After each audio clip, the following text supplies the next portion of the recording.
पुग्दैछौँ। We are at Raspberry Dam now. Wow. पुरै हुस्सु लागेको छ।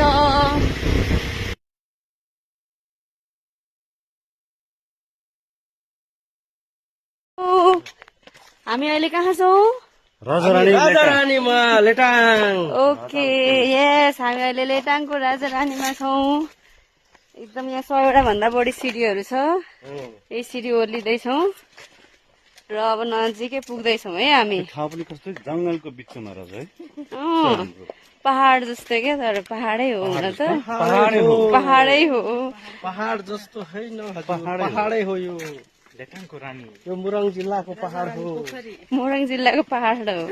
मोरङ भनेपछि खालि तराई जस्तो मात्रै लाग्छ, तर लेटाङ चाहिँ एकदम पहाडै पहाड ठुलो पहाड छ हजुर। है। कहिलेकाहीँ आउनु होला। कहिलेकाहीँ आउनु होला यहाँ भ्रमण गर्न। अहिले राजारानी पोखरी हुँदै यहाँ राजारानी मन्दिरमा आइपुग्यो। एकदम राम्रो मन्दिर छ यहाँहरूको लागि। यो घुम्नको लागि एकदमै राम्रो ठाउँ छ। मोरङको तल विराटनगरको गर्मी खेप्दा खेप्दा यहाँ माथि आउँदा एकदम चिसो फिल हुन्छ। रमाइलो पनि छ। एकदम ठुला ठुला रुखहरू छन् र भ्यू पनि एकदमै राम्रो छ। यता रानी ताल हो भने यतातिर चाहिँ राजा ताल, राजा र रानी दुईटा ताल छ यतातिर। बाबु, राजीव बाबु, कस्तो लागिरहेछ हजुरलाई हामीसँग घुम्न?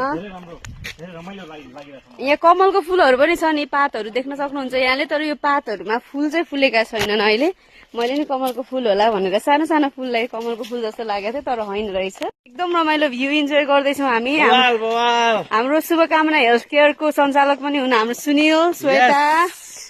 हामी उहाँहरूसँग घुम्दैछौँ।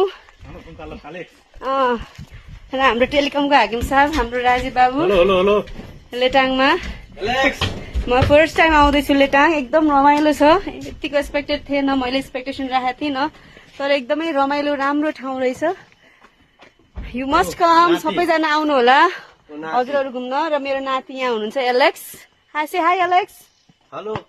हेलो। हामी अहिले सुनसरीको बराह क्षेत्रमा छौँ। पृथ्वीकै सबैभन्दा पहिलो तीर्थस्थल बराह क्षेत्र। कति राम्रो छ।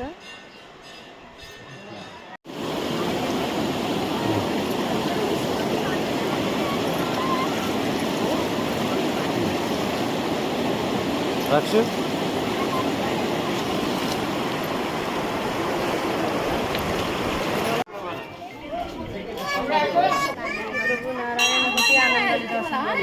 खोज्छ फेरि यिनीहरूले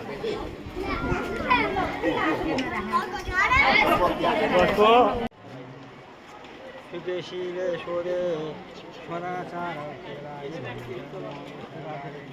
जान्न चाहन्छु ऋषिहरूले भने हाम्रो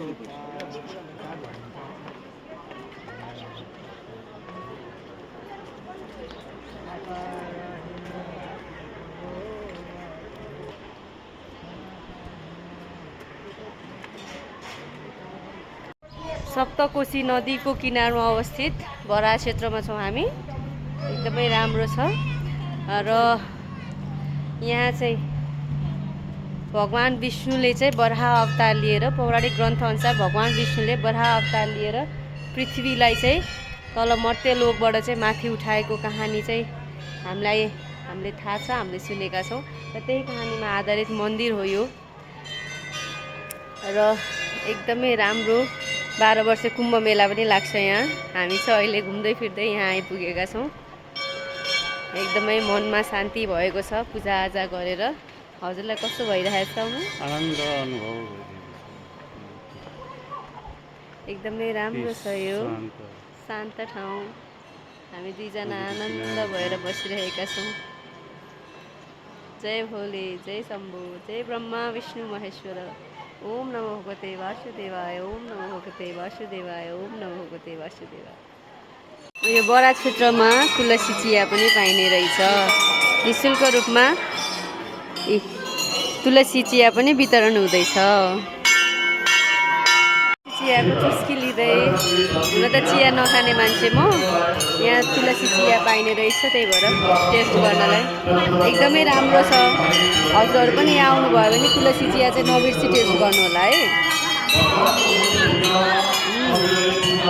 बराह क्षेत्रमा बाटोमा यो गुप्त बराहको मन्दिर पनि बन्दै रहेछ र प्रेम धागो बाँध्ने ठाउँ धरणी माताको थान पनि रहेछ। ए धरणी माताको मन्दिर यहाँनिर चाहिँ सबै प्रेमीहरूले होला, प्रेमीहरूले यहाँ यो प्रेम धागो बाँध्ने चलन छ रहेछ र हामी पनि यहाँ बाँध्दैछौँ। यहाँनिर यो धरणीधर प्रेम झुला पनि रहेछ, प्रेमीहरूको लागि स्पेसली बनेको होला यो प्रेम झुला। झुलामा बस्ने हो त हजुर? प्रेम झुला छ यहाँ। अब हामी यहाँ धरणी माताको मन्दिरमा प्रेम धागो चाहिँ बाँध्न गइरहेका छौँ। के छ त हजुर? ठिक छ हजुर। पहिला यहाँ सङ्कल्प गर्नुपर्ने रहेछ यो।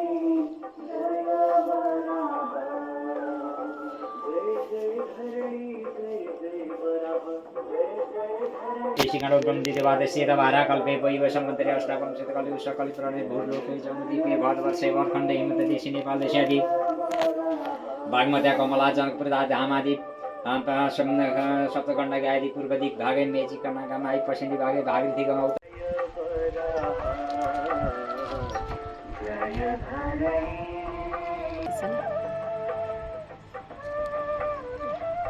धरणी माताको मन्दिरमा प्रेम बन्धन बाँधिएको छ।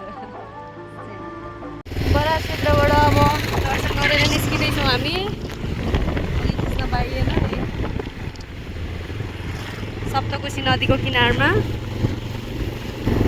यो तल सप्तकोशी नदी हो। यहाँ सप्तकोशी नदी, यो तल सप्तकोशी नदी हो। हामी बाइक राइडमा छौँ।